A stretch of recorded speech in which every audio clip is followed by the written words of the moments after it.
The 2010s were one of the rare decades in Yankees history in which they failed to reach the summit of the baseball world, no world championships. However, they did reach the American League Championship Series 4 times and successfully reloaded the franchise, putting them in a position to dominate in the 2020s. There have been several key moves along the way that have put the Yankees in this position. Here are the top 5 trades from 2010 through 2019.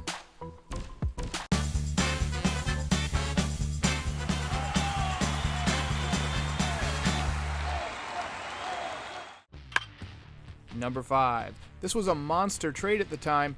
Tommy Kahnle, David Robertson, and Todd Frazier for Tyler Clippard, Blake Rutherford, Ian Clarkin, and Tito Polo. 2017 was undoubtedly my favorite season of the decade. Between Judge hitting 52 home runs and the great postseason comebacks that year, it was just a ton of fun. And what great year is complete without a big blockbuster deal? In July, the Yankees needed some bullpen help and a bit of extra pop at third base. Not only did Todd Frazier solidify the position and add a ton of value, but Tommy Kahnle was great in the postseason and has become a valuable part of the bullpen. David Robertson was also great that year out of the pen and played a vital role in the Yankees advancing past the wild card round. Todd Frazier departed for Queens, but will always be remembered for the thumbs down gesture that ignited the Yankees to within 1 game of the World Series. Number 4. Mike Tauchman, the Sock Man from Colorado in exchange for Philip Diehl. Tauchman was seen as outfield depth, as one of those guys who, with his left-handed swing, might run into a few balls at Yankee Stadium and make use of the short porch. He ended up being much more in his first season with the Yankees. In a season decimated by injuries, Tauchman stepped up and was a wizard defensively, finishing second in the American League in defensive runs saved despite appearing in just 87 games, a bit over half the season.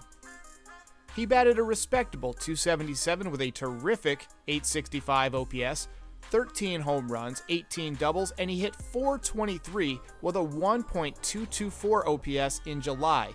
That is absurd. Tauchman might not get as much time on the field this year if everyone is healthy, but he's about the best fourth outfielder in the league at this point. Great move by Cashman. Number 3. Luke Voit from the Cardinals for Chasen Shreve and Giovanni Gallegos. This was an under-the-radar move at the time. Greg Bird was hurt, of course, and the Yankees needed some first base depth. Luke Voit made an immediate impact. In 39 games with the Yankees in 2018, he batted .333, posted a .405 on-base percentage, mashed 14 home runs, drove in 33 runs, and posted a 1.095 OPS. In 2019, Luke showed that he wasn't a fluke.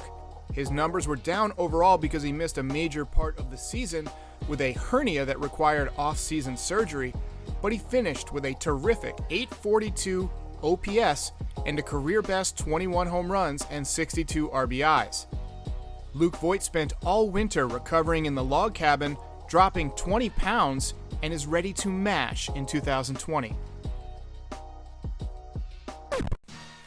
Number 2. Didi Gregorius for essentially Shane Green as part of a 3-team trade with the Tigers and the Diamondbacks.